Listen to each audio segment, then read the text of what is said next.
This location, it would require a total upgrade as far as tanks, lines, and dispensers. So I'm looking at putting in, actually I'm going to upgrade it in the spring. So a little over $450,000. So it's about right at $500,000 to do the upgrade here. And I'll be putting in 3 gas dispensers and 1 desaler.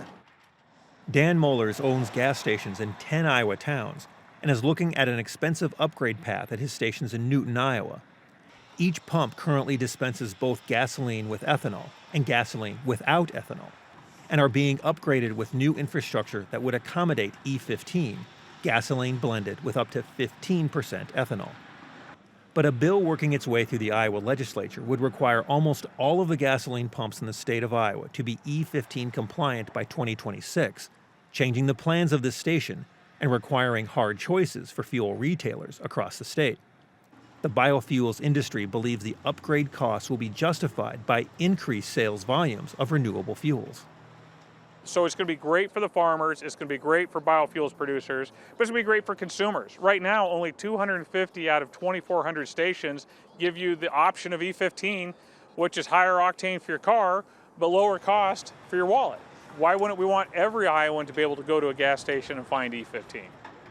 The Iowa bill includes $7 million in grants each year that will pay up to 70% of the costs to upgrade infrastructure at retailers, an increase from the current $3 million per year. A study commissioned by the Iowa Renewable Fuels Association estimates that converting almost all of the 13,000 gasoline pumps in the state to E15 will sell an additional $50 million of wholesale ethanol per year, increasing production a little less than 1% annually. Fuel retailers believe the cost of the upgrade could run as high as $1 billion statewide. There's been a lot of numbers thrown out that are just, quite frankly, hogwash. If a retailer wants to move to E15, they may choose to replace a lot of equipment, but let's not confuse that with what they would be required to replace. In Iowa, the fire marshal took UL guidance, Underwriters Laboratory guidance, and approved all of our dispensers to dispense E15.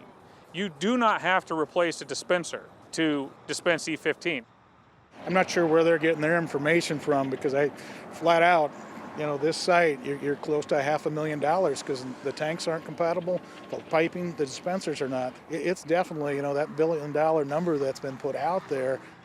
The bill up for consideration in the Iowa House would limit the availability of gasoline without ethanol to a single pump per location, which may encourage station owners to stop selling the product at some locations rather than devote an underground tank to a single pump. The large estimates of upgrade costs may result in stores that sell low volumes of gasoline to pull out their pumps or to close altogether.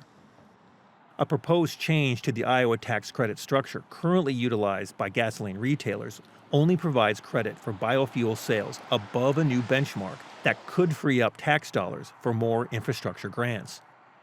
Federal and state grants will help finance upgrades at this station and another in Newton that sits next to Interstate 80, but grant dollars may fall short of the price needed for a rapid, statewide upgrade.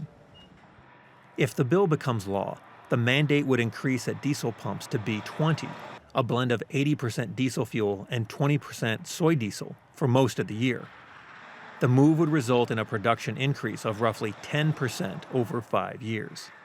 Retailers have been shifting to E15 slowly, mostly as new stations have been built across the state.